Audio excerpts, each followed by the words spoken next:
There was a line that you had read off earlier. Can you feed that back to me? Yeah. So most producers think sampling is about finding good sounds, and it's not. It's about choosing the right narrator for the story you're telling. That was a lot. So most producers think that sample Sampling selection is about finding is good about sounds. finding good sounds, but it's not. It's about choosing the right one to narrate the story, Choosing the right narrator for the story you're choosing the right telling. narrator for the story to tell. Yeah. Okay. What are your thoughts on that? Um, so obviously with me not only being sample based, and even before I even say that, like no matter whether it's, I mean, my vehicle right now is uh audio production, is producing. However, any medium, any vehicle that's being utilized to tell a story, I feel like this still holds true for that as well. And like I've kind of said in previous videos and different posts and stuff like that, when I talk about sampling, I don't necessarily mean just uh referencing a song or taking like a wave, or a piece of a song and then flipping it. Anything you use as a reference could be, termed as a sample. Like when a preacher does a sermon, they're going to base whatever the point they're trying to drive home off of a scripture, a verse, or a story out of the Bible. Um, Whenever people do like interpolations from music videos based on movies or something like that, that's taking a sample.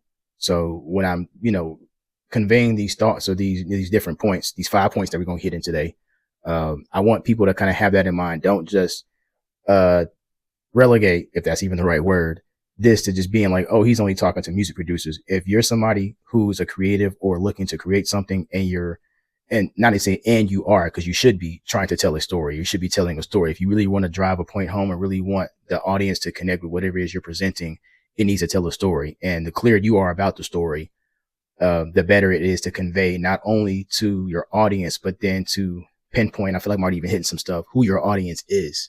So I definitely feel that, the clearer it is, or the better you can identify what your reference or your sample point is, the clearer your message and your storyline will be, for sure. Yep, agree.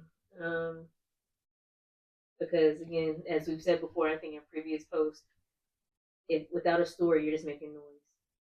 No, for sure. And then funny enough, even the post that I'm going to post today, I love one of the lines that I had in there. It says, "Did you get clear on the story you're trying to tell, or somebody else is gonna Mm, choose it for you?" yeah, right.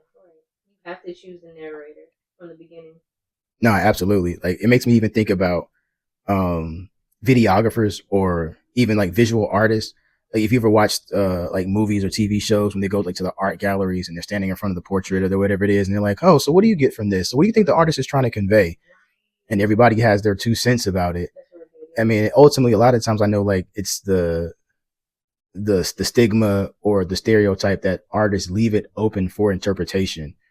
But I mean, I think like whether they convey that or reveal that to the audience, even if it's multiple stories in there, they even have certain points that they're hitting in that as well. Even if somebody else gets something else from it, and that's cool and all that, but there's still certain elements and themes that they are intended to drive home whenever they created and shared this. Yeah, that's perfect. That makes that was a great analogy. So, in talking about choosing samples with intention, first question I have is how do you recognize a story's potential in a sample? That's a really good question. Um, and I think that honestly depends on the person's like creative process, but I think it really breaks down to identifying what the story is that you're trying to tell and using that as a reference point. So even before, I mean, you may come across whatever your reference is or whatever your inspiration is. So it may hit you before you even have the full story, like kind of formulated in your mind. But ultimately, like, oh man, I just listened to something and they were kind of talking about this where it was like, oh, so it was a producer, a beat maker online, and they asked a question. Do you think it's possible for producers, two producers to make the same exact song? And people were like, yes, no, maybe so. And so what happened was the guy, he had made this drum loop or whatever, had a nice little groove going. And he was like, man, I made it. And he was like, this is dope. And he was like, this sounds so familiar. Where's this coming from? And he fast forwards and he realizes, oh, this is the drum loop for the intro for Weekend Starboy. And it did kind of sound like, I'd say about 85%. And it wasn't like he intentionally set out to do that. And a lot of times I know that people, psychologists, whatever, will say that's because subconsciously it's had an influence on you and it's embedded in your mental. And so even if you don't realize it, when you first heard that kick, that snare or whatever, it triggered in your mind. You liked it because you liked that song or reference back to it. And so that's, you start creating off of that. And not that you're intentionally setting out to do that, but that's where it kind of comes in at.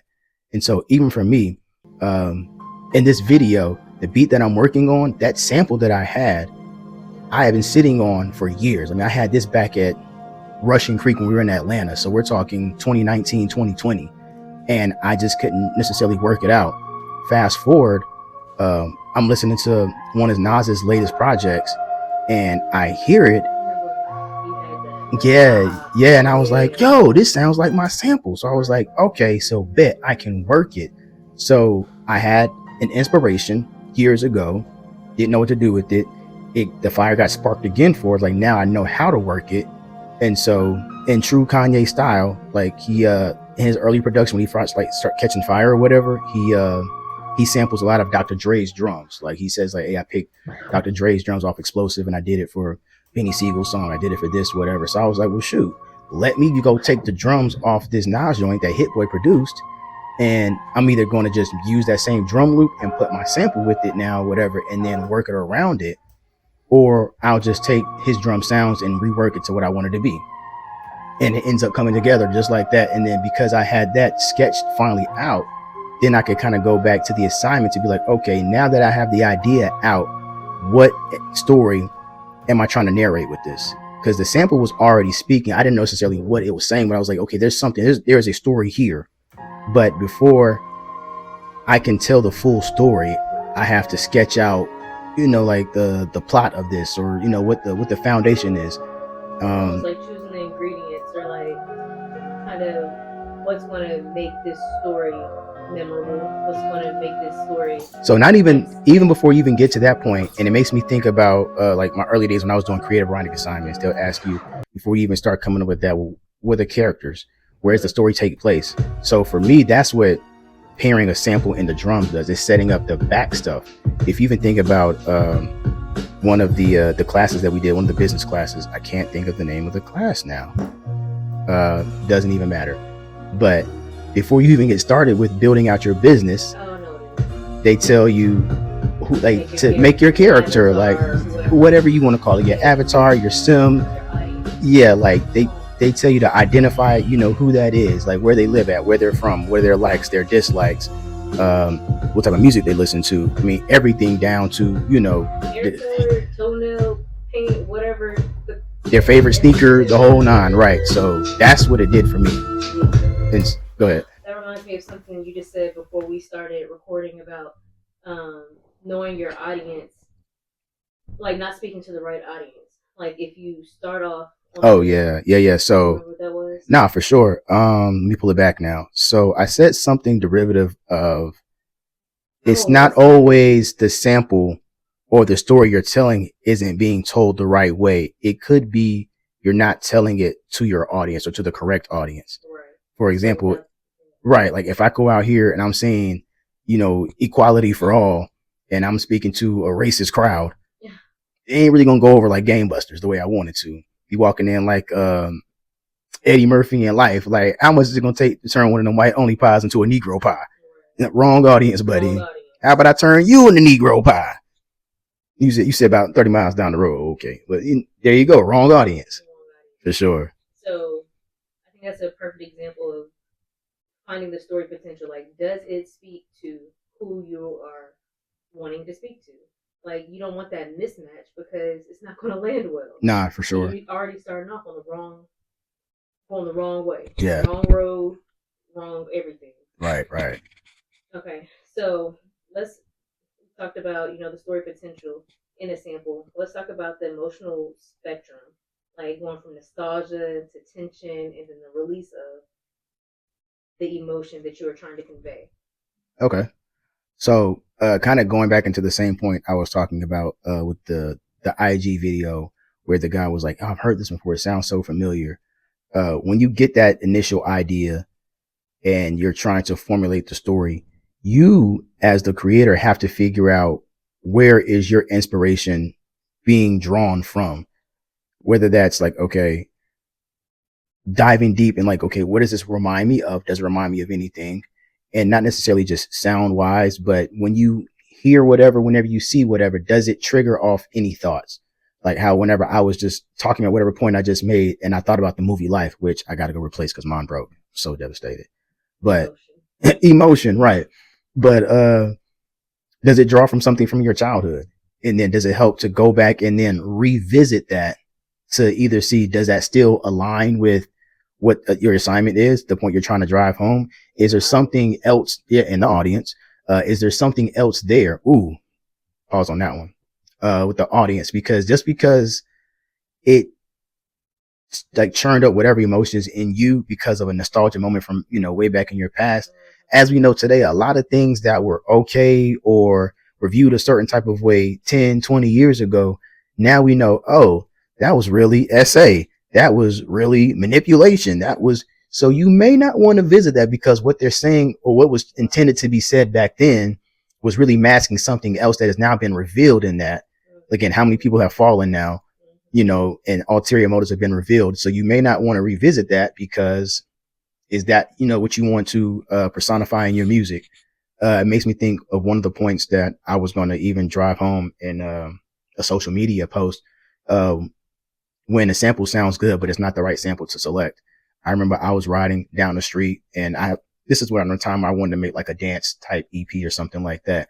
And I heard this song's like an old 80s, 90s song or whatever. And it's like, it's bumping. I say, oh, like, bro, he was born in 88. What are you saying right now?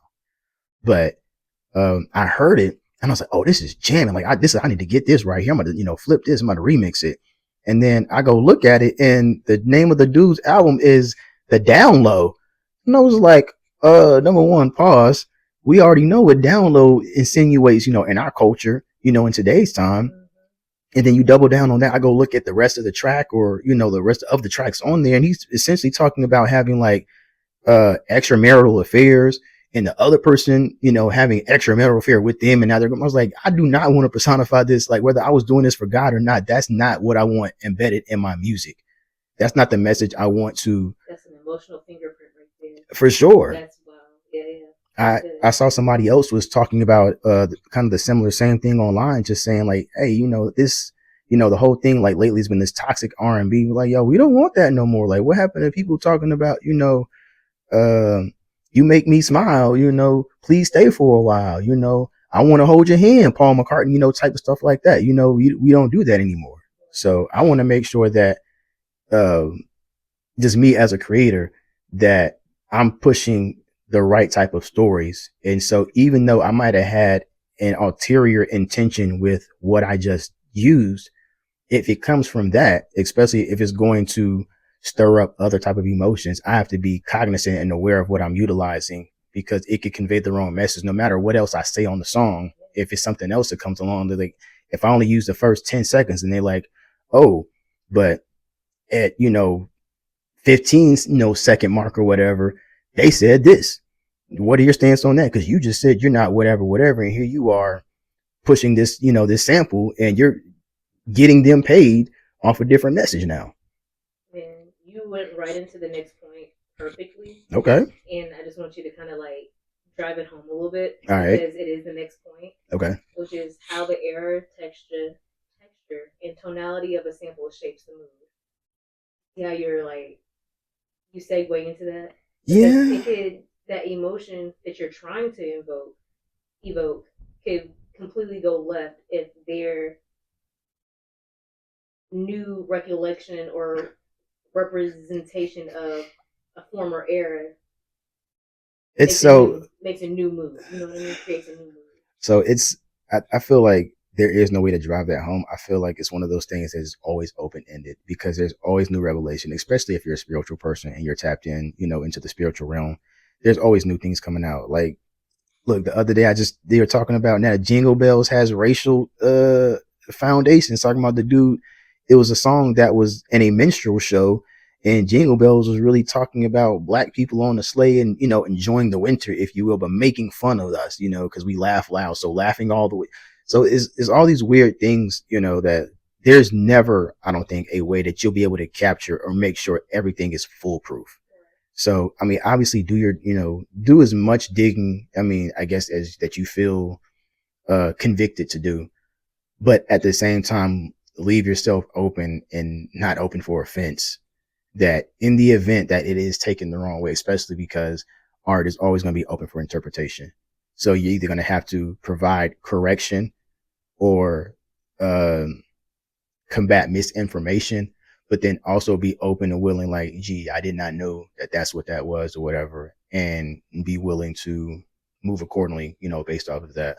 And I think consistency comes with that as well, as far as, I'm just going to sound left field, but like, so say you're going for a 90s vibe, right? Okay.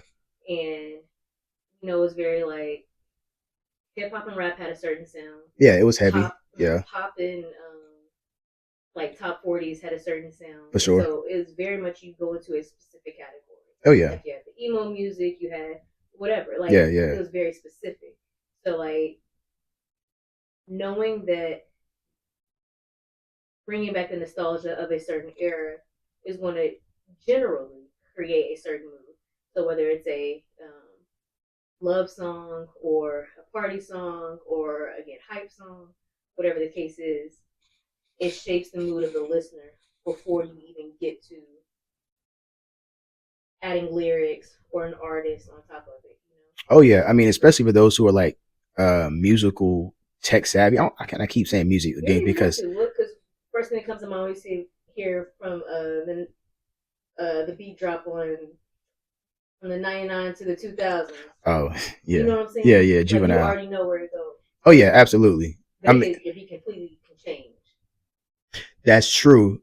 And so, oh man, and I don't know if you were trying to set me up to actually say that, but this is something we've said before: how samples essentially, yeah, we did. We said this in the last video. It triggers the audience and it lets them know what to prepare for. So, like you said, even if I am not sampling Juvenile, back that A up, but I either add like the violin intro, or it's just Juvie's like vocal sample that says taking over for the 99 and the 2000, whether it's in a movie scene, whether it's, at the beginning of the song, hey, prepare yourself. Hey, in Kevin Hart's voice, it's about to go down.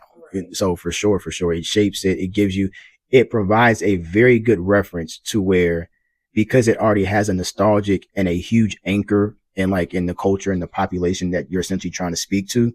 But it's important to identify those things so that way it's an easier bridge for the specific audience that you're trying to engage in. That's like a call to action, if you will, that lets them know, hey, you know, I don't mean, I just about to hit you with another one. For those of you who think music, gospel music has gone too far, you think we've gotten too radical with our message. You're like, oh, okay, dang, I should use that actually, man. Don't bite that. I might use that for something.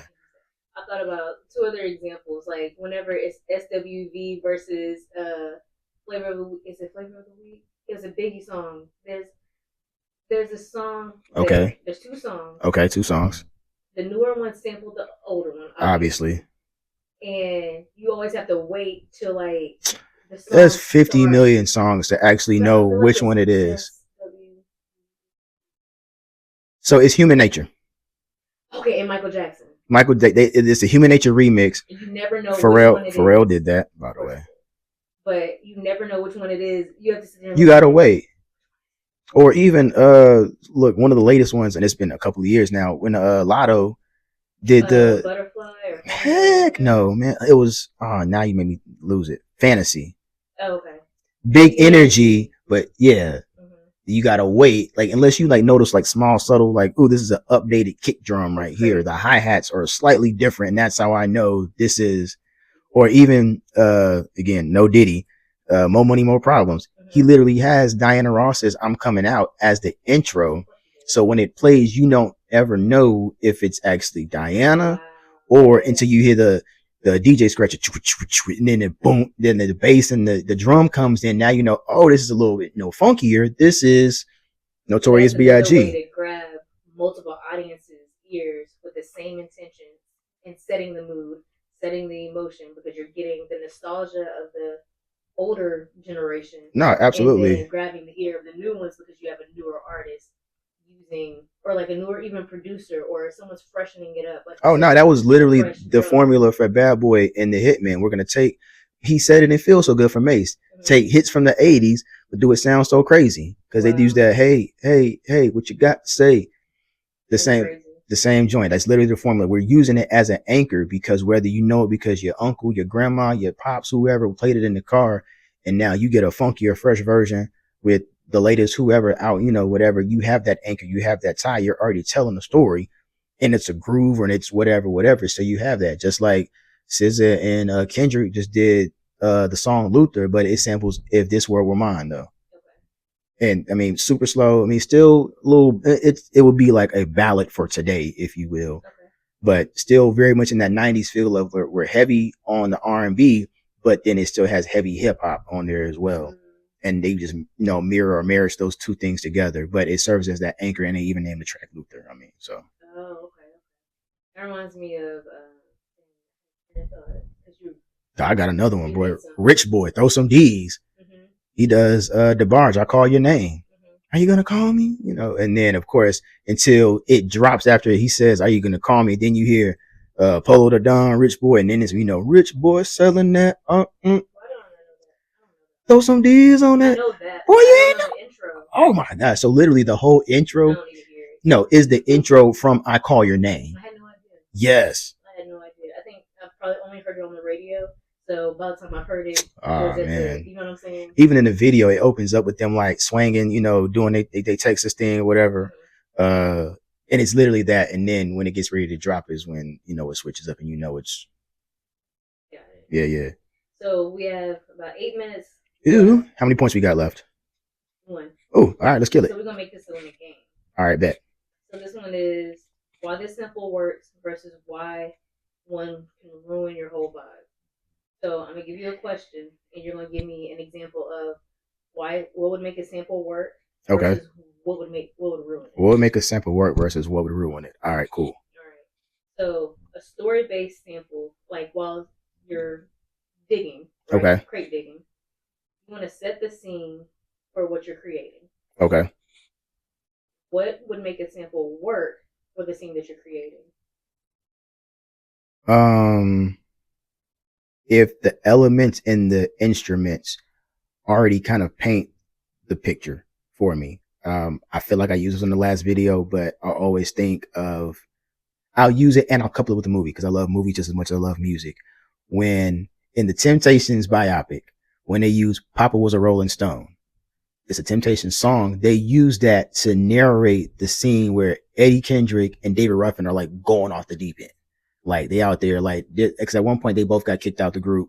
They end up teaming up together. They do some songs together. So they out there partying, living the life, smoking, doing drugs, the whole nine, but just like living fast, about to like burn out. Cause of course, Papa Was a Rolling Stones about the guy's dad dying. Or at least they referenced that. The writer of the song referenced Dennis Edwards, I think it was. But anyways, and David Ruffin ultimately, like in that scene in the movie, is when he ends up dying. I think. Is that it? Anyways, I think so. But yeah, a good point to like, it helped tell the story and it's their song too. So it made it even more so. And David Ruffin was not on that song, made it even more like a dagger. So when it helps tell it because of the elements, like even if they didn't sing the lyrics or whatever, just the horns, the doo doo doo doo doo, I mean, it's something deep, something heavy's about to happen. But because it's an up tempo song, like I said, because it shows them living the fast life, live fast, die young, it's kind of already set in the course. Like you're going nowhere fast and it's going to go down bad. Wow, that's good. That was really good. So why this ruin your whole, like what is an example of a song that would ruin the whole vibe if you were creating a scene? So this may have to be hypothetical because obviously Yeah. Most of my examples, if they're good examples for the most part, and they've made it to that point, they're probably good examples. What would make So I'm gonna use this one. I'm not like saying it's bad or whatever, but it's a new trend now. Like especially with like the younger guys like out of Florida, they're taking R&B songs and they're making drill songs off of these R&B songs. essentially, like, let's take like Fantasia's "When I See You." Now, you know, that's about her having an infatuation with the young man. You know, every time I see you. For the younger generation, is like, when I see you, I'm gonna smoke you. When I see you, Negro. When I see you, So not yeah. really setting the scene. Like I it's mean, oh, it's setting almost the scene, but it's it's a contrary. juxtaposition. Yeah, Yeah, for sure, for sure. that's good. Does But not set the but right it doesn't scene. ruin the vibe. It does ruin the vibe. The intended. So, like, if we were using, so it tells a story, but it's an oxymoron, if you will, because where this is a love song, they have sampled the opposite of love is hate. So Oh. you just ruined the vibe, because if I'm in the I car, had nostalgia and was thinking about, oh, I love this song the right, other day. This was the right, oh, this is my joint, and then you like slid down the road the other day, you know, You're like, like, what is that? wait a minute, like, we not singing the same song here. That's good. Okay. Perfect example. Or they did one to Vanessa Carlton. Thousand Thousand, miles. yes, who I smoke. That's, and they started naming off the people they actually dropped. Moving along. Who Hey, knew? hey, Who knew? obviously So me. apparently. Think that was Young and Ace. What feeling am I chasing is the question. So what's a sample that works? What feeling am I chasing? So it sets the stage well for telling you the feeling of What's a sample that sets the and why tone? it works. Why it worked? I don't know why I'm really in my 70s era right now. So there was this song that I will never sample because it's by Bobby Womack. You know, I feel about Bobby Womack. We won't go into detail about that, especially because them your peoples apparently. Um, I want to say, so I always like, I heard this song back when I was like in high school, funny enough. And I remember playing this before I even knew how to sample. And I was like, yo, this would be dope, like on a movie. Fast forward a couple of years later, they used that same, the name of the song is called Across 110th Street.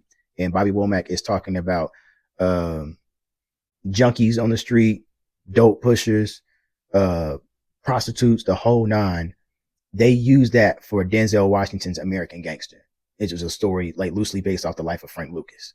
So we talk about running drugs, the junkies, the women who turn to the streets to feed their addictions or whatever, whatever. So it's telling the story of what was going on at that time, painting the image, painting like the story, painting the layout, the backdrop of what was going on in Harlem or in New York, which is where like Frank Lucas moves from the Carolinas to New York. He works for Bumpy Johnson. Bumpy Johnson passes.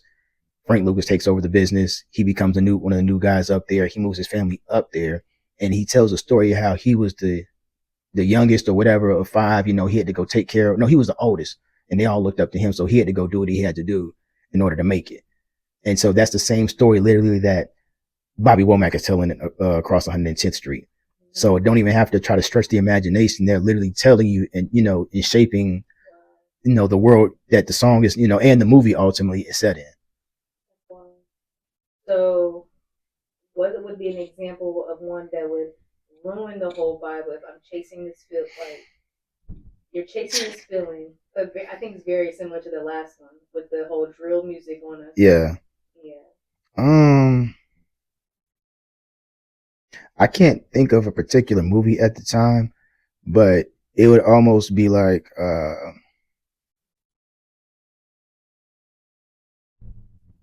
they have like some, so the song that, or the video that pops in my head is Drew Hill's In My Bed. Let's pretend that they don't have the music though. Like we're just gonna have it like it's a movie. If, oh, are you familiar with Babyface's As Soon As I Get Home From Work? I'll pay your rent, be your faithful lover, you know. So imagine like that's the song, right? For the, have you seen the Drew Hill In My Bed video? But you're familiar with the, for the sake of the conversation. Yeah. So Drew Hill tells a story. He's like, hey, I got this feeling, you know, something's off, you know, like I think somebody is taking my place with my woman or whatever. Yeah. But imagine instead of him feeling like that, he's feeling like Kenneth Babyface. Hey, I can't wait to get home. As soon as I get home from work, girl, I'm gonna run your bath water. I'm gonna cook for you, girl. I'm gonna iron your clothes. And he walks in the door, flowers, baby. I know I've been working, you know, extra overtime, but I'm home now. And somebody's in this man's bed. Yeah. Ruined. Ruined. Oh my gosh. That would be a horrible, very horrible song. My feelings are broken in the middle of the song. Yeah. Okay. Last one. Who is the narrator in this sound? So a sample that works, that tells a great narration story, and before you get to the producer, before you get to the artist, the lyrics and all that, tells a great narration. Hmm. And why would it work? Oh my goodness. Let's see.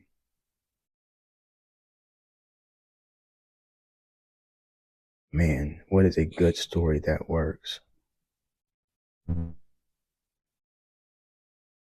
I don't want to use another Jay-Z one. Say it to me again so I can kind of just keep mulling over it. Who's the narrator? In the sound. In the sound. In the sound. Who's the narrator in the sound? In a sample that works. Ooh, I got one for you. Common's Testify. Okay. I'm gonna No, that's Touch the Sky by Kanye, but Kanye did produce Testify. It's off the B album. Okay. So the sample is saying, please let me testify. You accuse me of a, you accuse me of a. So that's how Kanye's chopping the sample up. Mm-hmm. It almost sounds like they're saying, you accuse me of a lie. And of course it says, before you lock my love away, please let me testify. And Common is pinning this from like, he's in this seat, and he's telling a story about this dude who, him and his, girl been like hustling. They've been trying to get it, whatever. And then the cops end up catching up with them or whatever. And she's like, before you lock my love away, let me testify.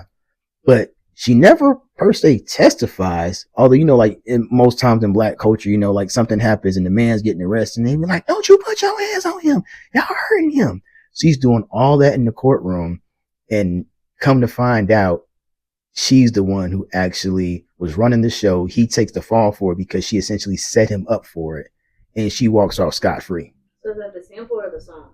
It's the sample, but then the sample is what he writes around and tells the story and crafts it around this thing. So the actual sample is not saying that, but kind of like Kanye's Through the Wire, they have this way of chopping it, and Common weaves this story, but flips it, like I said, because she's saying, like, let me testify, as she's speaking for her love. So as she's on his side, but in Common and Kanye's song, it's her acting like the sample, the lady who's singing, acting as if she's playing that role, the doleful wife, the girl, the ride or die chick, if you will. But really, she was the dirty one.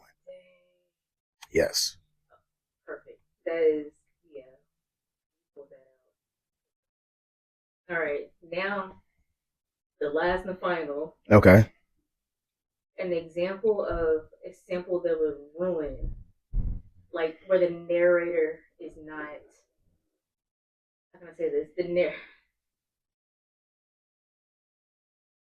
I don't know whether they assign the narrator, but it doesn't fulfill the promise of the narrator. Like, you know what I'm saying? It's ruined. Like, they tried. So it was a very weak narrator. So, okay. It's not a sample-based song. It's not even a real song. It's actually from a movie, right? Okay. It's that doggone Christmas movie with, what's my man's name from 40-year-old virgin, the bald head dude. Oh, Romney Malcolm? Yeah, Romulus, whatever his name is. Dang, is it him? Was it him or was it Morris Chestnut? It was Morris Chestnut, I think, where he was the music producer, dating Gabrielle, like Gabrielle Union, but Gabrielle Union was previously married to Charlie Murphy. And, you don't remember? And they hired, okay, man, so bad. Don't even worry about it. I want to say it's Morris Chestnut, right? It's a Christmas movie. It's narrated, I want to say Cat Williams was in it. It don't even matter, dog. So Charlie Murphy he's like Diddy, if you will. So he's a music guy, whatever. He hires one of them bald head chocolate brothers to write a song that he's got to do his Christmas album. And so he's like, yo, I want your sound. I want that or whatever. But this is Charlie Murphy. Not only is he a bad character, this is Charlie Murphy. Like, he almost stomped at you. Charlie Murphy singing, but there would be no Christmas without you. I'm so sad. Like, this man has no emotion. Like, he's singing this song, not doing it any justice. And on top of, that's not really his life. That's not even your sound. Like, your voice don't even fit that. So, like, you're not even, but again, he's Diddy, so he can do that. But he took this song that's beautiful when it's actually sang by the right person. But hey, I want to get that. And Diddy, the real Diddy, actually has a history of that, where he takes other people's songs and he sounds trash. Like, I don't know if you know, like, so Diddy did a song for the Godzilla soundtrack back in the 90s called "Come With Me." Hear my cries, hear my call, lend me your ears, see my error, see my falls, no my Tom Halts. Okay. Yes, sounded terrible, and I loved it. I was a big Diddy fan back then, man. So he could do no wrong, but it was, hey man, everybody was. We all got bamboozled, man. We know what it was. But yeah, so it ruins the whole vibe. It ruined the whole vibe because you got the wrong person doing the song. Is there a time where that can happen before you even put a voice on it? Or I guess the artist in the beat could be a total mismatch. So I use example of Diddy, like jokingly, but for real. But so Godzilla, a predominantly Caucasian audience or, focus. So they're telling a story to them. It's a rock song, but you have Diddy on it. Yeah. So even then, and then on top of that, he doesn't deliver it the right way till it crosses, it was supposed to, the crossover, like we didn't receive it as the black community. I don't think, I mean, probably the white people didn't receive it either. It didn't really make any noise. It wasn't like, okay, so we use that as a rock one, right? He failed that. But do you remember Bad Boys for Life? It had like the bow, bow, bow, bow. He did that one great. So there's two Diddy versions. One he did a rock song where it worked great. There's another one where not so much. Even Wayne, your boy Wayne, he had his whole rock era, and he had the song Prom Queen, which people you did or you didn't. They didn't really care for the rock album. But then he had Drop the World with Eminem. Oh, yeah. Killed it. Yeah.